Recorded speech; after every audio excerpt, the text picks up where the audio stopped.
messieurs, chers amis de Canal Martinique Télévision, chers amis de LCL, bonjour et bienvenue dans ce dialogue avec la presse. J'ai le plaisir de l'animer ce soir en compagnie du docteur Montezum. Comment allez-vous? Très bien, bonsoir à toutes et à tous. Je vais bien, monsieur Laouché. Bonsoir, docteur Mpaye. Comment allez-vous? Très bien, bonsoir à toutes et à tous. Alors, si vous permettez, je vais juste faire un petit clin d'œil à ma secrétaire de cabinet qui a décidé d'aller sous d'autres cieux travailler pendant 1 an. Si vous me permettez que je donne son nom, c'est Madame Jalta Vanessa. Et j'en profite pour dire. Elle est martiniquaise. Vous avez réussi à faire, tellement vous êtes désagréable, qu'elle laisse son pays pour aller ailleurs. Il faut le faire. S'éloigner de lui. C'est ça. S'éloigner de lui. Je voudrais simplement lui dire merci et dire merci à tous les Jaltas du Lorrain. Et lui dire que vraiment, depuis 16 ans qu'elle a été avec nous, c'est fait un plaisir pour moi et pour mes associés de pouvoir d'avoir pu partager ces moments-là avec elle. Nous lui souhaitons bien évidemment une année pleine et surtout on souhaite qu'elle nous revienne en forme. Elle va où? Elle a décidé d'aller alors près de la frontière, alors je ne vais pas tout dire. En Afghanistan. En tout cas, elle va Elle va en France, dans l'Hexagone, voilà. Et puis voilà, et puis elle va décider de prendre une petite année, essayer de voir comment ça se passe un peu ailleurs. Elle avait besoin de ça à ce moment un petit peu charnière de son existence. Tout à fait. D'accord. Bonsoir Cindy, comment allez-vous? Bonsoir tout le monde. Écoutez, les vacances ont été palpitantes. On redécouvre son île, la beauté de ses paysages, les musées qu'on ne voit pas assez régulièrement. Notre Martinique est belle, il faut la préserver. Voilà, c'est ce que Bel pays. C'est ça, bel pays. Qu'est-ce que vous attendez maintenant de la vie? Elle a tout, elle a le bel pays. Ah ben, Non, je m'attends à une réponse. Dites-moi la réponse. Qu'est-ce que vous attendez maintenant de la vie? qu'est-ce que j'attends de la vie? Pourquoi oui, pas celui-là. se poser, Et vous mariez. Non. bâtir son nid, comme on dit? Non. Elle a envie de répondre de nouvelles vacances. Est-ce que je me trompe? Oui, bien sûr, c'est toujours d'actualité. Les nouvelles vacances arrivent très prochainement. Voilà. Vous savez pourquoi j'ai dit se marier? Non. Parce que beaucoup de gens dans la rue me demandent sa main. Ah bon? Ben, donnez-leur. Ça Oula. C'est pas de la main qu'ils veulent, hein. Si ça déconne. Ça va handicap. Il s'agissait que de la main. Et puis je voulais aussi remercier les différentes personnes que j'ai pu croiser qui regardent l'émission. C'est toujours un plaisir de vous avoir vu et puis d'avoir discuté avec vous. Merci Cindy. Bonsoir José Charlotte, comment allez-vous? Oui, eh bien, ça va. Eh bien entendu, nous on redémarre une nouvelle saison. Eh bien, je salue bien sûr les personnes que j'ai rencontrées pendant les vacances, hein, notamment les personnes des Martiniquais revenus de l'Hexagone pour les vacances et qui, bien entendu, m'ont rappelé qu'ils nous voient régulièrement sur les télés sur l'Hexagone et qu'ils ont beaucoup apprécié de voir certains d'entre nous en chair et en os. Nous voulons saluer évidemment tous ceux qui à La Réunion nous regardent, à Mayotte également, en Guadeloupe, en Guyane, en France. Merci de nous être fidèles. Est-ce que vous êtes reposé pendant les vacances, messieurs, madame? Vous êtes reposé, docteur Montezum, ou vous avez travaillé pendant le mois d'août? Je suis aussi reposé une semaine. Une semaine de vacances. Et vous, docteur Mpaye, vous avez pris combien de vacances? J'ai pris 18 jours. 18 jours. Ah, je me suis reposé. Hein. Je ne suis pas allé chez moi. Je suis resté vraiment. Vous n'êtes pas allé chez vous, c'est-à-dire? C'est-à-dire au Cameroun. Ah, c'est chez vous le Cameroun? Oui, c'est chez moi le Cameroun. Parce que vous doutez bien que j'ai une chefferie. Logiquement, quand je pars d'ici, c'est pour aller chez moi, dans ma chefferie. Et pour une fois, j'ai dérogé à la règle. J'ai décidé de rester en Hexagone. J'ai fait un peu l'Allemagne, un peu la Belgique, où d'ailleurs j'ai eu un triste événement, mais j'ai pu bien me reposer avec ma compagne, donc c'était agréable. Voilà. Vous êtes allé en Allemagne et en Belgique? En Belgique, puis en Allemagne, oui. Ce sont des pays qui se ressemblent ou pas? Luxembourg, tout près. C'est des pays européens. C'est l'Europe. Voilà, c'est l'Europe, quoi. Hein, c'est pas différent, mais c'est vrai que quand on quitte la France et qu'on arrive en Belgique, on voit quand même que la France est un pays riche parce que la qualité des routes est quand même bien meilleure. C'est vrai. Non, c'est vrai, hein, ça se voit tout de suite. Ouais. Dès que vous traversez la frontière, c'est vrai que la qualité du goudron Hein, quand vous volez sur la route, tout de suite, vous voyez la différence quand vous arrivez en Belgique. C'est moins, voilà, c'est un peu moins tenu. Et vous, José Charlotte, combien de vacances vous avez prises au mois d'août? Pas grand-chose. Pendant les vacances, j'ai beaucoup travaillé à titre personnel, beaucoup travaillé à titre d'entretien, des arbres, du jardinage, à la maison. Mais dans votre entreprise. Oui, j'ai eu des collaborateurs absents, donc j'ai dû travailler. Absolument. Mais j'ai pris une semaine quand même de relâchement. Et sur le plan politique, Sur vous le- avez travaillé la population. Non, je n'ai pas travaillé la population. Effectivement, je suis très consulté, très appelé, mais je n'ai pas pris de décision.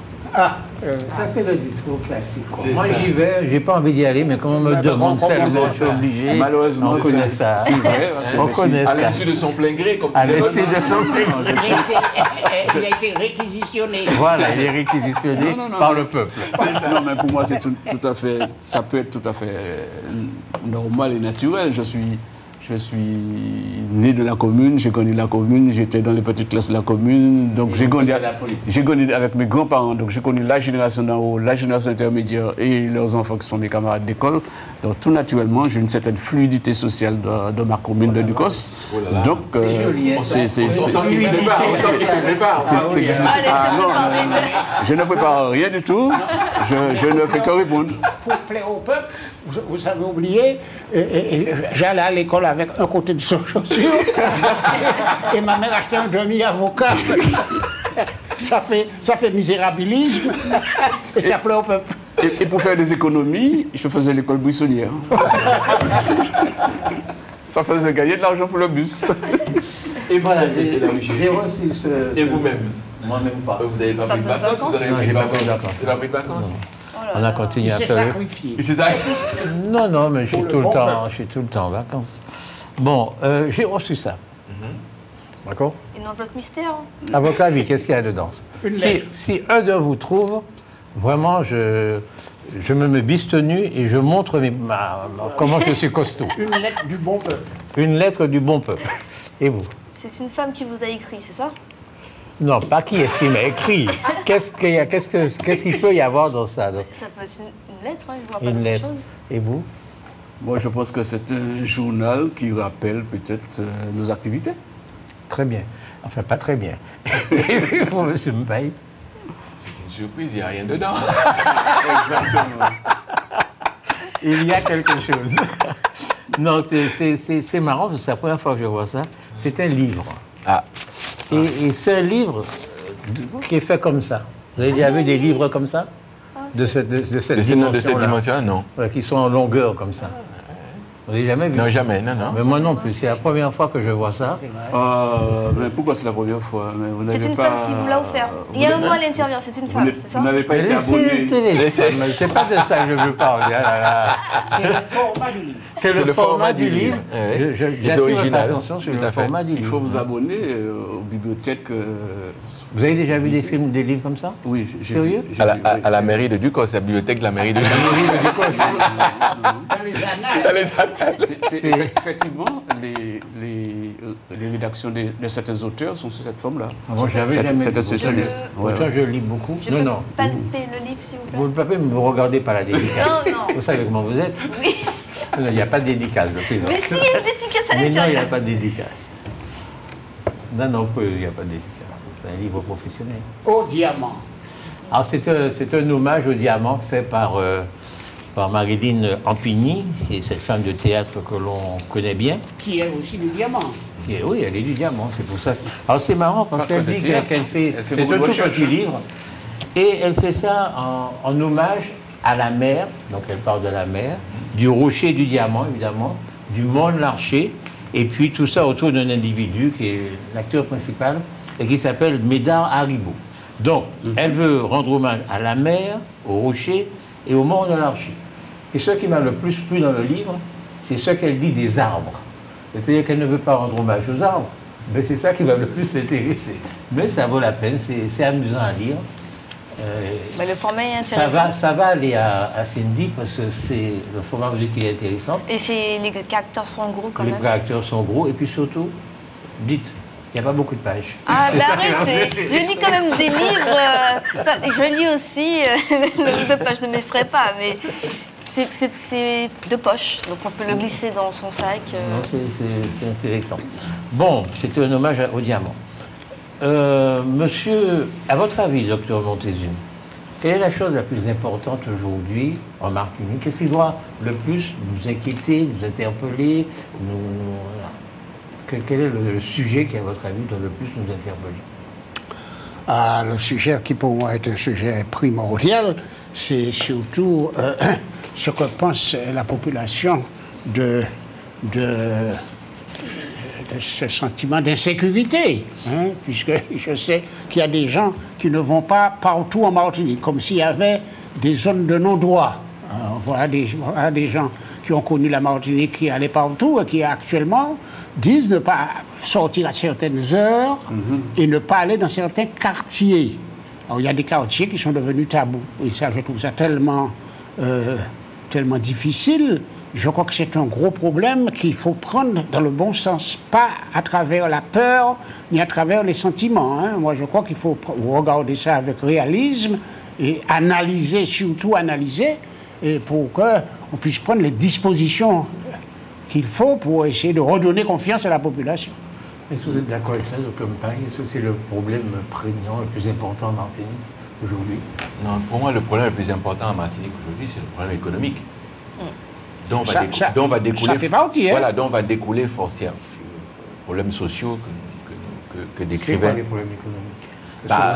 On a l'impression que nous sommes loin de ce qui se passe en Hexagone. C'est-à-dire que quand l'État demande de 44 milliards d'économies sur une année, vous vous doutez bien que les 44 milliards ne vont pas rester à 8000 km d'ici, que nous aurons forcément des répercussions sur l'économie locale. On voit déjà le bâtiment qui souffre du manque de projets structurants qui leur permettent de tenir et de pouvoir. On a eu 24, je crois, entreprises là, qui ont fermé il n'y a pas longtemps. Donc je pense que tout ça va ajouter à une insécurité qui n'est pas simplement une insécurité liée à la sécurité des biens et des personnes, mais à la sécurité par rapport au travail, et que nous avons une société qui là est fragilisée pour ma part, qui va se fragiliser un peu plus, et auquel il va falloir prendre des dispositions, en tout cas des mesures qui permettent de réfléchir, en tout cas de pouvoir pallier à ce qui va nous arriver. Parce que je pense que ce qui va nous arriver dans quelques semaines, pour nous, va vraiment être grave. Ce n'est pas seulement une question de vie chère ou etc., comme on sait, mais je pense qu'il y a plein de problématiques qui vont s'engluer et qui vont encore ajouter à ce que difficultés que nous avons déjà sur le territoire, pour moi. Au-delà de la question de la sécurité des biens et des personnes. Et vous, Cindy? Je partage le même avis que le docteur Mpaye. Pour moi, la priorité, c'est l'économie, la crise économique dans laquelle nous sommes en train de traverser. Et puis surtout, nos politiques qui n'arrivent pas à se positionner de manière ferme à des solutions viables. Je pense que ce n'est pas que les mêmes personnes qui doivent faire des sacrifices. Je pense que c'est tout le monde qui doit faire des sacrifices. Et pour le moment, les propositions qui ont été faites, pour moi, c'est du pipi de chat. Voilà. Ce sont les pipi de chat ou les pipi de chien? Les deux.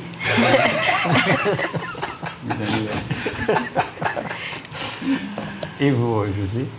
Oui, alors, ce qui me préoccupe le plus à la Martinique, c'est le résultat qu'on a, c'est le résultat attendu qui a été obtenu. Je pense que depuis de très très longues années, il y a une certaine déliquescence, une certaine destruction de la cellule familiale. Donc dès lors que très longtemps, la famille a été disloquée. Donc on peut dire que les enfants en très bas âge n'ont pas eu beaucoup de repères.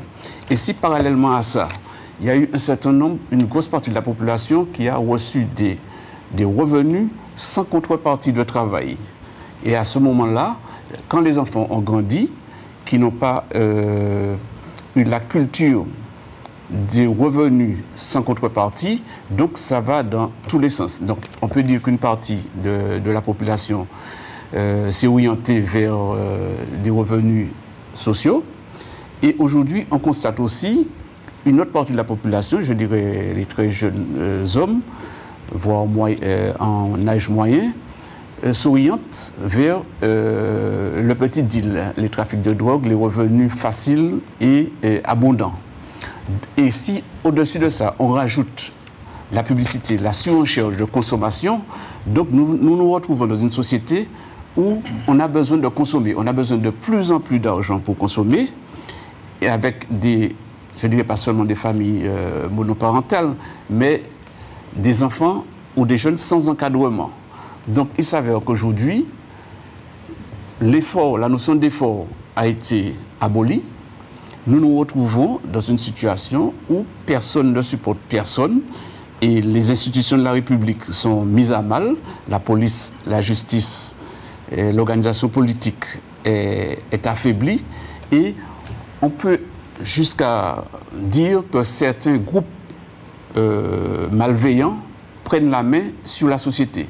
Et cela génère un certain nombre de difficultés que nous voyons aujourd'hui, mais qui a pris naissance il y a très très longtemps. Aujourd'hui, nous ne voyons que le résultat.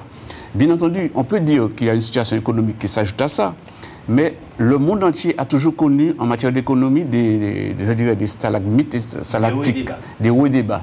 Donc, ce n'est pas ça le problème, qu'on soit en crise ou qu'on soit en croissance, ou qu'on vienne de sortir dans les 30 glorieuses après la guerre.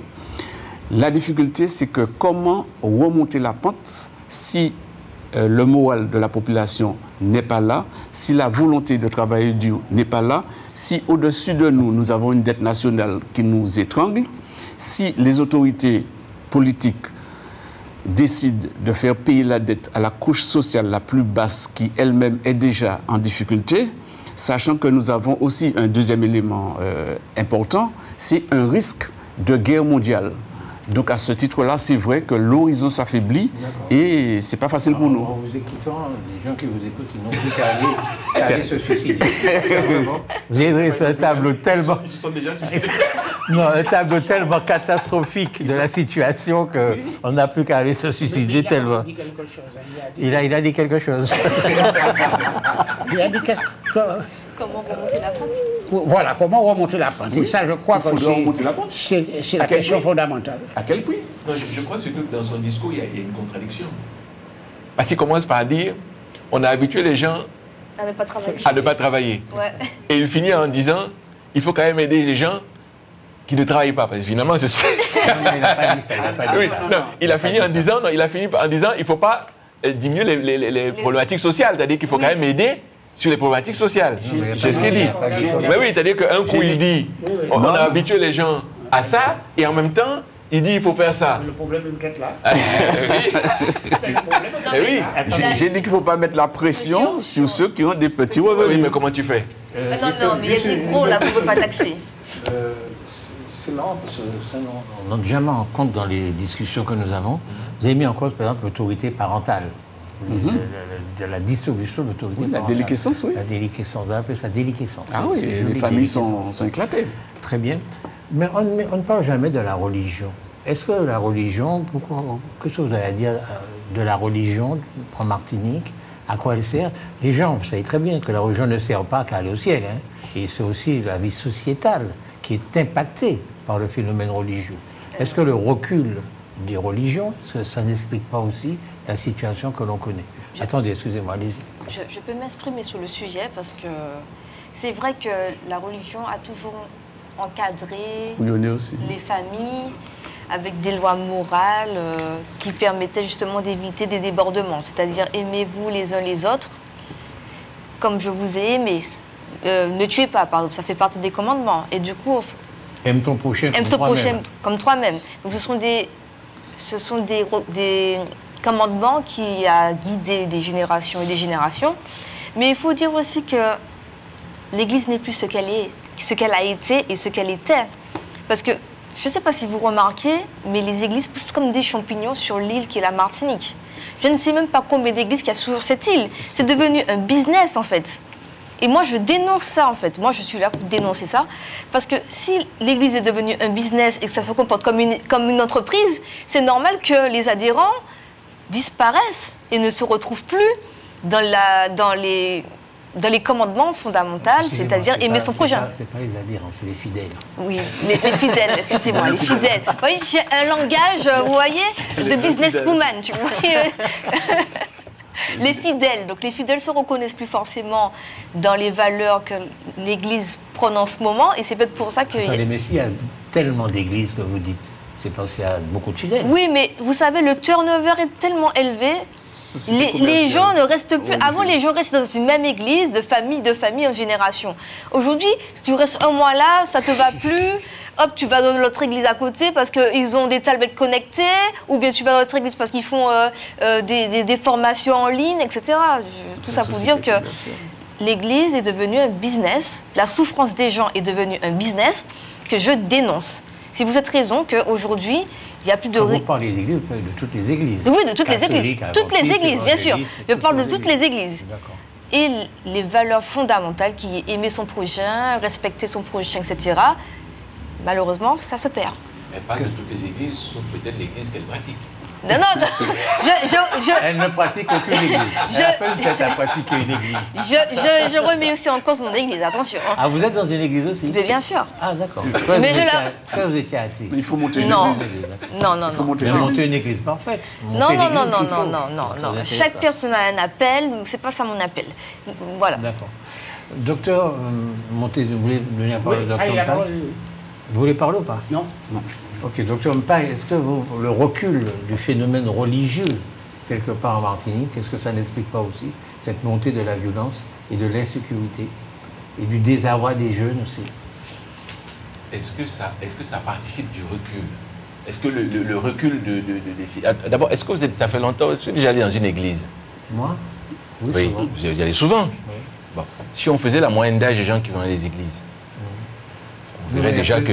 On voit que petit à petit... Parfois, il y a des jeunes. On voit que petit à petit... Non, ce que je veux dire, c'est que si on faisait la moyenne... Dans mon église, il n'y a que des jeunes. Hein. Il y a des jeunes. Attendez. Il y a beaucoup de jeunes. Hein. Attendez. Vous voyez, quand je dis... vous commencez à parler de vos églises respectives. Je dis, si on faisait une moyenne des gens qui fréquentent les églises aujourd'hui, d'accord? Dans l'église catholique, vous verrez bien que la moyenne d'âge est assez élevée. D'accord? Ça veut dire que c'est comme pour tout. Tout se fait par transmission.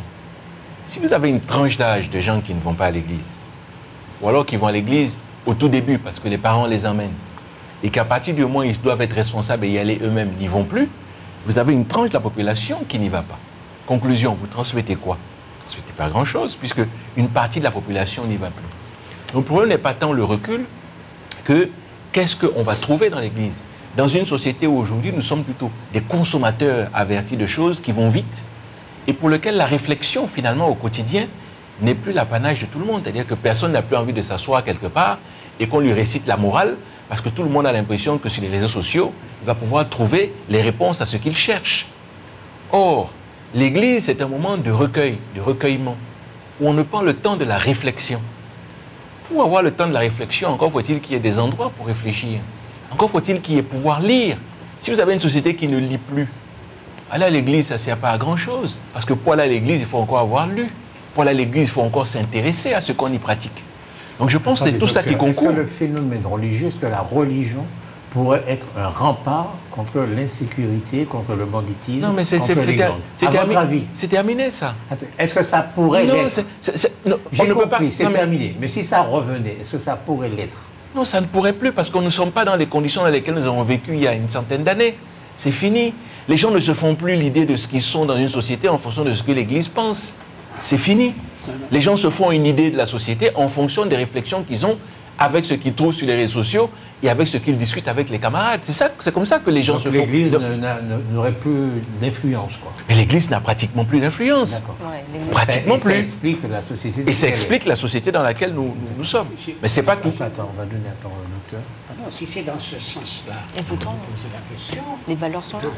qui pourrait changer, au final, bon, votre question, c'est est-ce que l'Église pourrait changer la situation sociale? Oui, c'est ça. Sociétale. Voilà d'abord. Sociale et sociétale, oui. Mais attendez, non. Moi, je crois que ce n'est pas l'Église qui va changer ça. L'Église a déjà joué son rôle.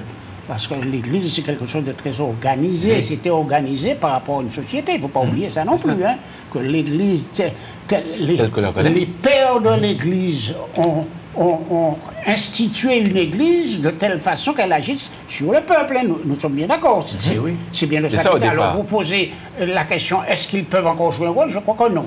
Par contre, je crois que, et c'est dans l'actualité, je crois que le système démocratique tel qu'il se passe dans les pays dits occidentaux, c'est pratiquement terminé. On le voit que c'est terminé, le système démocratique. Mais le côté pervers, c'est que ce système démocratique a contaminé le reste du monde. Pourquoi vous dites que c'est terminé, la démocratie? En France, la démocratie n'est pas terminée. Il y a des élections tout le temps. Attendez, quand vous faites 2 élections et que le président ne tient pas compte de ça, c'est la démocratie qui est pas. La démocratie, c'est l'expression de la volonté du peuple. Oui. Bon, et le peuple a voulu changer, par exemple, les députés. Le président n'en tient pas compte. Donc il n'est pas. Vous ne savez pas s'il n'en tient pas compte. Attendez, il n'y a pas que ça. Donc il y a ça, il y a les droits de l'homme. Il y a telle chose qui avant existait et qui est en train de changer. Puis vous avez vu que l'information qu'on nous donne actuellement sur les plateaux télé, c'est pas une bonne information. Tout le monde sait qu'elle est biaisée. Et bon, mais attendez, il y a un pays qui essaie de faire l'inverse. On en a parlé un peu, c'est le Salvador. Le Salvador, qui avait une société tout à fait gangrénée, a décidé d'essayer de changer ça. Et pour changer ça, ils sortent de la démocratie. Et ils pratiquent une autre démocratie avec d'autres lois. Par exemple, là, on lit dernièrement qu'ils disent que, par exemple, à l'école, pour aller à l'école, personne ne peut aller à l'école comme avant. Il faut dire bonjour, il faut répondre, enfin, il faut faire ce qu'on appelait avant du civisme. Du civisme. C'est l'éducation civique. Voilà. Mais les lois françaises, par exemple, ont donné des droits aux enfants qui fait que si l'enfant ne vous dit pas bonjour, vous ne pouvez pas le forcer à vous dire bonjour. Alors que là, il est forcé de dire bonjour. S'il ne dit pas bonjour, il ne rentre pas à l'école. Ça, c'est contre les lois démocratiques, ça, non? Bon, alors, donc, je pense que le monde est en train de changer en essayant de changer le sens même de la démocratie. Je voudrais vous dire que nous sommes dans une situation très compliquée et dramatique. À partir d'un article qui paraît dans le France Antilles, c'est pas ma tasse de thé, vous le savez, France Antilles, mais en fait de temps en temps quand même. Enquête d'action. Derrière les plages et les eaux turquoises, comme beaucoup d'autres îles de la Caraïbe, la Guadeloupe fait face à une montée de violence. Gangs mafieux, trafic de stupéfiants, vols à main armée. Ce département français, 5 fois plus petit que la Corse, est devenu l'un des territoires les plus dangereux de la France. La Martinique aussi. On peut parfaitement, ils auraient pu dire Martinique. Oui, au lieu de mettre Guadeloupe, ils auraient pu mettre Martinique. Tout à fait. Et ça va être diffusé sur une chaîne qui a une certaine audience, W9, qui a une certaine audience. Ça veut dire, c'est gravissime ça. C'est-à-dire que l'image qu'on a passé des années à essayer de donner de nos pays, des îles où il fait bon vivre, on aime danser, on aime chanter, il y a du soleil, il y a la mer, il y a le sable blanc, etc. Eh bien, c'est complètement en train de changer. Nous allons devenir des pays criminogènes et c'est dramatique pour notre économie. Et c'est là, docteur Mpaye, que quand vous parliez économie, il y a une complémentarité avec le docteur Mondésum lorsqu'il parle d'insécurité. C'est deux choses qui sont extrêmement liées. Si les Français, les Allemands, les Belges et tout ça ont comme idée ça, ils ne viendront plus ici. Mais attendez. Des pays criminogènes. Excusez-moi. Donc c'est super grave. Oui, c'est grave. Excusez-moi de vous dire ça, mais c'est pas parce que non, il y a eu ce journal. C'est grave, c'est tout. Oui, non, mais les touristes vont toujours venir. Il faut arrêter de faire du pessimiste. Il y aura toujours des touristes. Regardez, en Jamaïque, il y a de la criminalité et pourtant les croisières qui se font dans la Grande Caraïbe continuent à se faire. À cette Lucie, il y avait des problèmes d'insécurité et pourtant, à cette Lucie, les gens viennent et investissent à cette Lucie. Il faut arrêter de faire du pessimisme. Je suis pas d'accord. Je suis d'accord. Non seulement je suis d'accord avec toi, mais je crois qu'il faut pas mélanger le tout. Il ne faut pas mélanger nos plages et nos belles plages, l'insécurité qu'on a voit et puis l'insécurité des criminels. Parce que jusqu'à preuve du contraire, les gens qui sont tués sur nos routes et sur nos territoires, ce sont des criminels qui se tirent dessus. Mais ce n'est pas ce qui est écrit là. Non, mais laissez-moi finir. Ce n'est pas ce qui est écrit là. Oui, non, mais les gens ne le savent pas. Oui, ce que je veux dire, c'est des criminels qui se tirent. Le tourisme, en fait. On va répondre sur le tourisme à Sainte-Lucie. Et donc, il ne faut pas... Bon, alors, je ne sais pas ce qui va être dit, mais je pense qu'il faut distinguer ce qui est de nature criminelle et qui se font la guerre entre eux pour des territoires, de ce qui est la vie sur l'île. Je vous entendais dire tout à l'heure, on ne peut plus aller à tel endroit, on ne peut plus aller... Moi, je suis navré, on peut aller à tous les endroits de la Martinique. Moi, j'y vais, mais tout le monde n'y va pas. Non, mais oui, parce que les gens ont peur d'y aller. Parce qu'ils ont... Alors, on parle de ces cas-là, on parle d'un sentiment d'insécurité, mais ça ne veut pas dire que les gens sont en insécurité. Moi, j'ai des patients à Sainte-Thérèse, j'y vais, ça ne me pose pas de problème. Je quitte le Robert, je dégarde ma voiture, je vais faire mes visites et je repars de là-bas, ça ne me pose pas de problème. Donc, ce que je veux dire, c'est qu'il faut distinguer ce qui est du sentiment d'insécurité qui effectivement se répand parce que, bien évidemment, quand tous les jours à la télé, sur votre poste, on dit on a tiré, on a fait ceci, on a fait cela, vous avez le sentiment que si vous mettez la tête dehors, on va aussi vous tirer dessus. Mais ce n'est pas de ça dont il s'agit. Par contre, c'est vrai que notre territoire est gangréné par des gangs et de la drogue et que là-dessus, malheureusement, ce n'est pas de notre ressort. Ça, c'est du ressort de l'État. Encore faut-il que l'État, depuis longtemps qu'il sait exactement ce qui se passe, puisse vouloir gérer ce problème et le prendre à bras-le-corps.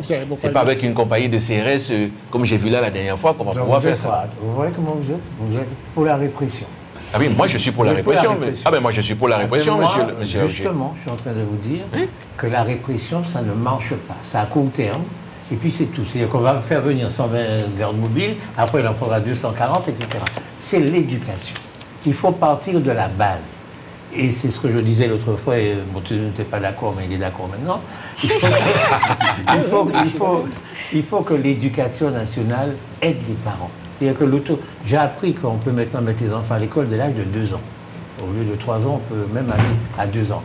Et donc à ce moment-là, on peut influencer les enfants, on peut les élever, on peut les éduquer. Et ce n'est pas par hasard que le lycée où il y a le plus de réussite en Martinique, c'est le lycée Rama, qui est un lycée adventiste, où on prend les enfants dans leur globalité, ce n'est pas seulement de l'instruction, on les éduque. Et donc il faut que, je dis ça, mais il faut véritablement que l'école change de fonction. Comme on a la chance d'avoir des enfants dès 2 ans, eh bien, il faut qu'ils soient suivis par des psychologues, par des pédopsychiatres, par toute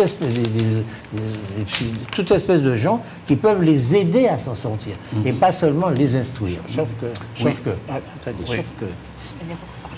Je vous ai parlé de démocratie, et je vous ai parlé de loi française qu'on nous a appliquée ici. Quand Giscard d'Estaing crée l'association, l'allocation femme seule. Qu'est-ce qu'il est en train de faire?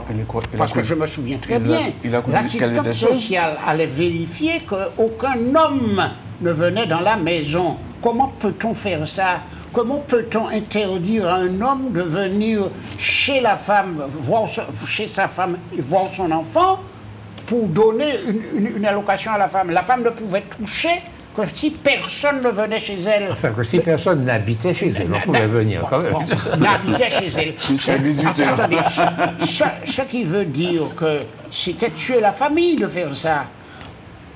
Autrement dit, là, actuellement, pour moi, vous voyez qu'on est en train de parler actuellement de congrès et de 74, c'est-à-dire de changer de statut.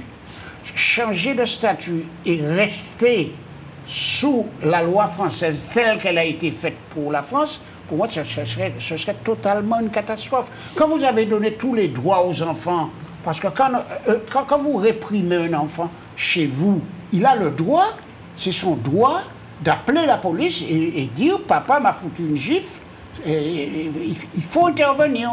Et la police a le droit de venir et d'interpeller le père devant l'enfant en lui disant pourquoi vous lui avez donné une gifle. Oui, attendez, qui c'est que vous voulez éduquer? Là, vous caricaturez un peu. Ça n'existe pas. Vous caricaturez un peu. Non, je caricature absolument pas. Absolument pas. Oui, c'est possible, ça n'existe pas. Ah si. Comment ça n'existe pas? J'ai déjà vu venir arrêter les parents devant les enfants et tout ça. Ah oui, oui. C'est pas en Martinique. Non, c'est la loi, c'est pas la En loi. Martinique, vous avez déjà vu ça? Oui, mais M. Laoché, Oui. je veux bien reprendre les propos que vous avez tenus. Effectivement, comment faire pour trouver des solutions pour remonter la société?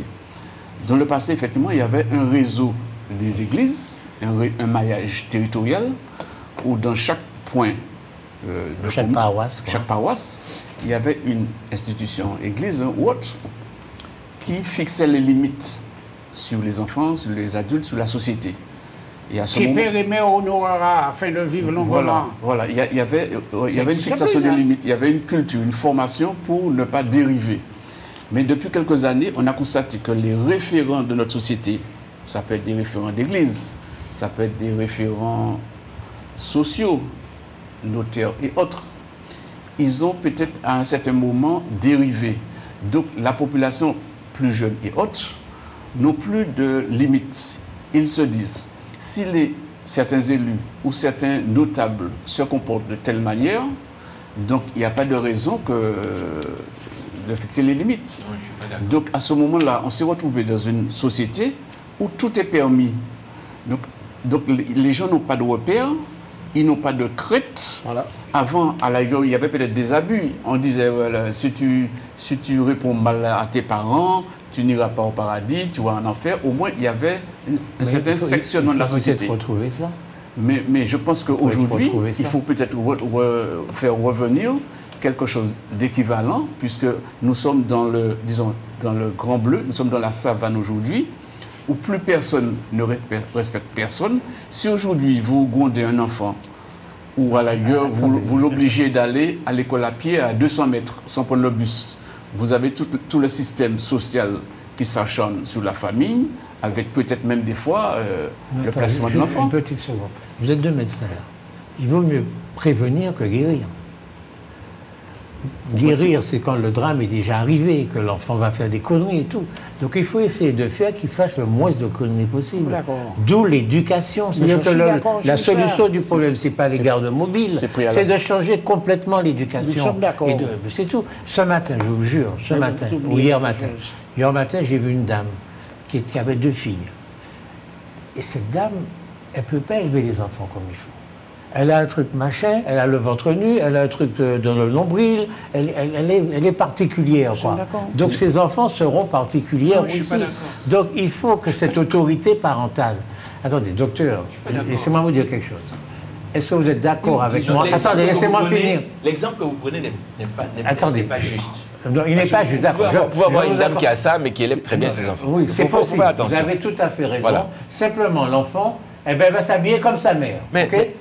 Quand vous le voyez, mais s'habiller comme sa mère n'est pas une problématique. Oui, c'est un problème. Non, oui, c'est un problème. La façon de s'habiller est aussi un problème. Laissez-moi finir. Oh là là. Non, mais je peux vous dire ce qui est un problème, parce que vous prenez un exemple qui n'est pas le bon. Bon, mais c'est pas bon. Et les téléspectateurs qui nous regardent ne vont pas comprendre ce que vous voulez. Le problème de l'habillement, c'est pas ça. Le problème, c'est de dire, quand quelqu'un arrive dans votre salle, dans votre consultation, les enfants arrivent dans une consultation, et que les 2 enfants s'asseyent et que les parents restent debout, ça c'est un problème. Les parents peuvent être bien habillés, mais n'avoir pas donné l'éducation à leurs enfants de qui doit t'asseoir et qui doit rester debout. Vous voyez ce que je veux dire? C'est ça que je parle de l'exemple. Mais c'est pour ça que je dis votre exemple n'est pas forcément le bon. Parce que votre exemple n'est pas le bon, parce que ce n'est pas une problème question d'habillement. Mais c'est aussi ça. Mais non. C'est une évidence. Mais non, je peux être mal habillé. Je peux ne pas savoir m'habiller. Je peux éduquer mes enfants dans la rigueur, dans le strict machin, des enfants qui sont absolument polis. Ça n'a rien à voir. Vous pouvez être poli. Je veux dire. Et respectueux, même si ma maman s'habille différemment. Non, mais est-ce que c'est vrai comme il dit? Est-ce que c'est vrai comme il dit que la mère, le profil de la mère qu'il décrit est le profil d'une mère qui ne s'occupe pas beaucoup de ses enfants? Non, je ne suis pas d'accord. Non, peu importe. Je ne suis pas d'accord. Non, peu importe. Parce que là encore, c'est subjectif. C'est subjectif.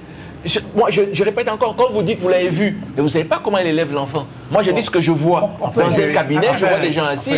Là, c'est objectif, je vois ce qui se passe. Vous avez des familles qui ont une façon d'être, une façon de se comporter. Eh bien, les enfants vont... je vous ai déjà dit ça. L'autre jour, au Terre Saint-Ville, j'ai vu des gars qui sont sur le bord de la route, sur le trottoir, en train de fumer leur joint, avec leurs enfants à côté. Mais l'enfant, tout naturellement, va fumer un joint. Ça n'a rien à... C'est une évidence. C'est certain. Mais c'est certain. Donc, la façon dont se comportent les parents, eh bien, ça influence énormément les enfants. Si on essaie d'aller au haut niveau, quand même. Bon, parce que moi, je suis au bas niveau. Allez au haut niveau. Allez au haut niveau. Parce qu'il y a une responsabilité de l'État, quand même, dedans. L'État, c'est nous. Attendez.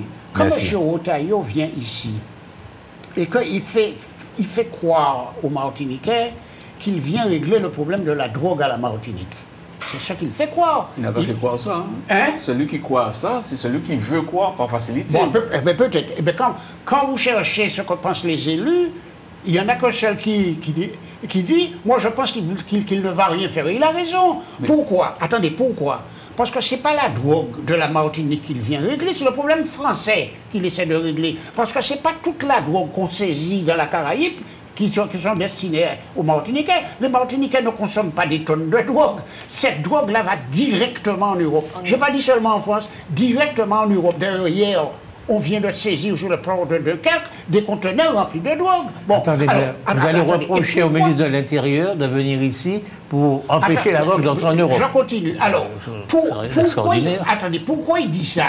Pourquoi, alors qu'il sait très bien que le problème de la drogue qui concerne les jeunes Martiniquais sont directement liés à l'économie, c'est-à-dire au fait qu'ils ne travaillent pas, qu'ils sont dans la facilité de la drogue parce qu'ils sont chômeurs, mais aussi parce qu'ils sont issus de familles très nécessiteuses, etc. Et il sait très bien que l'État ne fait rien pour ces gens-là. Pas plus à la Martinique qu'en France, parce qu'à Marseille, où nous avons le même problème qu'à la Martinique, il ne fait pas grand-chose. Pourquoi il ne fait pas grand-chose? Parce que ces quartiers sont tenus par des descendants d'étrangers. Et comme ils ont décidé en France de ne pas faire grand-chose pour les étrangers, la preuve, docteur, c'est qu'ils essaient de sortir... Vous avez dit la preuve, docteur? Oui, docteur, puisque... On n'a pas fait grand-chose pour le docteur. Ils essaient de supprimer la ME. Ils essaient de la supprimer. C'est-à-dire la loi française qui donnait droit aux étrangers d'être soignés quand ils sont malades. Une partie de la population française et le gouvernement considèrent qu'il ne faut pas les aider. Alors que les médecins leur ont dit, si vous ne les soignez pas, ils vont contaminer le reste de la population. Ça reste logique. Bon, mais ils préfèrent ne pas écouter ça. Autrement dit, je conclus en disant qu'en réalité, l'État ne fait pas pour les gens défavorisés qui sont dans la drogue, parce que ça ne les intéresse pas. Ils font semblant, mais en réalité, il n'y a que les quartiers où ils vivent qui les intéressent. Ils ne font rien pour ce qu'on appelle en France les quartiers. Ils ne font pas à la Martinique non plus, ils ne font rien pour les familles qui sont dans cette situation-là. Donc la drogue peut continuer. Ce qui les intéresse, c'est quoi? C'est de protéger les grandes familles bourgeoises françaises. Non, alors... Le docteur Mpaye n'est pas d'accord avec vous. Il est d'accord, mais moi, c'est comme ça que je le dis. C'est la fin de sa phrase qui me plaît. Les grandes familles bourgeoises françaises. ou européennes. Ou martiniquaises. Ou martiniquaises, pourquoi pas? Françaises et martiniquaises. Pourquoi pas? Non, mais tout ça pour revenir, on peut sanctionner. Donc moi, je suis pour la répression aussi, parce qu'on ne peut pas laisser ce sentiment d'insécurité gangréner nos foyers. Donc il faut vraiment rassurer la population à ce niveau-là et montrer que oui, il existe des dispositifs pour protéger la population, efficaces, pas que pour taper les manifestants dans la rue. Ça existe aussi pour protéger les gens qui se font braquer, les gens qui se font agresser dans la rue. Ça existe aussi, ce dispositif. Mais je veux aussi revenir sur notre mode d'éducation à l'école. Notre mode d'éducation à l'école est obsolète. Ou à l'église. Et elle est vraiment obsolète parce que moi, j'ai regardé des vidéos sur l'éducation des Chinois. Et dans une école classique, il n'y a pas un professeur pour 30 élèves. Il y a 3-4 professeurs pour 30 élèves. Alors que dans le système français, il y a un seul professeur et les classes sont surchargées. Et j'entends récemment qu'ils veulent supprimer des postes de professeurs encore. Donc, s'il y a moins de professeurs, les classes vont encore se surcharger. Je suis navré. En plus, ces professeurs n'ont pas l'autorité sur les élèves. Il y a ça aussi, qui est un point très important. Donc, le droit français qui pas une protège question, les élèves contre les professeurs. Voilà, c'est comme ça, c'est comme ça. C'est pas une question de nombre d'enseignants. Oui, d'autorité. Il y a aussi un problème d'autorité. Je dis toujours, j'ai été dans une école, on était c'est vrai. 100. On était 100. Moi, j'étais à l'école, on était 100 au Cameroun. 100 dans une classe. Il n'y avait pas une mouche qui volait. Dans une classe, on était 100, il n'y avait pas une mouche qui volait. Docteur, vous connaissez J'ai mon bac là-dedans.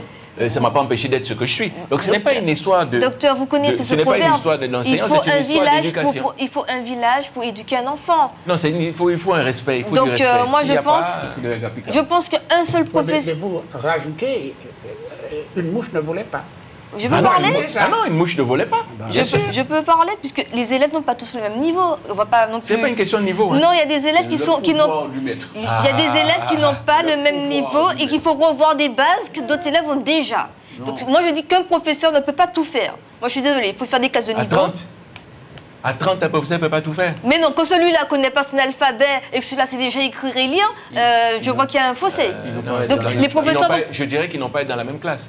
Ne pas être là. Il faut commencer par là. Il faut organiser les choses. Ben oui.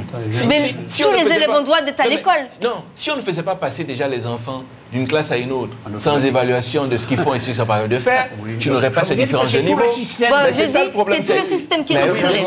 C'est le pouvoir automatique. L'éducation nationale, il faut en compte. Mais il y a des lois, monsieur Laouché. Il y a des lois. Je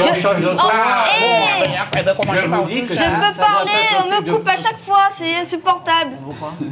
On me coupe. On m'a coupé la parole. Et je veux aussi parler des matières, parce que dans les classes que j'ai pu voir en Chine, il y avait des matières pratiques, c'est-à-dire qu'on apprend à faire la cuisine, on apprend les arts... Attends, aux femmes, on apprend pas. Non. Petit garçon comme petite fille. Atelier cuisine, il y avait aussi... On les apprend à raisonner. Voilà, raisonner, il y avait aussi mécanique, voilà, dessin, etc. Donc, Mais le système français, on développe la mémoire de cheval, mais les gens ne savent rien faire. Non, On est d'accord avec ça. On est parti dans tous les sens. Moi, je ne sais plus où on est. Là. Non, mais tout ça... L'éducation en France est davantage basée sur la mémoire mémoire que de sur cheval. l'intelligence. N'est-ce pas, docteur? Mais c'est incroyable, vous êtes dissipé. Attendez, on vous donne la bonne, n'est-ce pas, docteur? D'abord la mémoire, l'intelligence ensuite. On développe une mémoire de cheval, mais les gens ne comprennent rien de ce qu'ils ont appris. Non, mais voilà. vous vous éloignez du sujet, c'est pas de ça qu'on parle. Bon, allez-y, petite dame. Ce que je suis censée d'expliquer, c'est que le système scolaire doit être revu. Parce que vous parlez, il faut commencer par les enfants, vous dites, pour qu'on ait des citoyens responsables. Oui. Donc il faut changer le système scolaire. Oui, complètement. Et je suis en train de dire aussi qu'il faut punir les gens aussi. Donc on peut faire les deux, c'est possible. Oui, mais bien sûr. Non, on ne peut pas éduquer sans punir, ça fait partie. Je te dis ce que je pense. À mon avis, pour remonter la société dans l'état de déliquescence dans laquelle elle est, il faut redonner du pouvoir à toutes les autorités. Y compris police, gendarmerie, les prêtres, donc les la pasteurs. répression. Il faut que, quand un élève arrive dans une salle de classe, il doit être sous l'autorité du maître d'école. Il ne peut pas faire ce qu'il veut. Attendez, laissez-moi vous dire, attends, juste une petite seconde.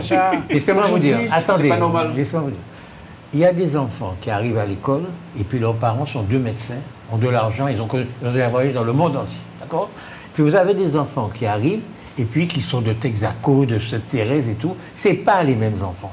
Il faut prendre en compte la personnalité de l'enfant.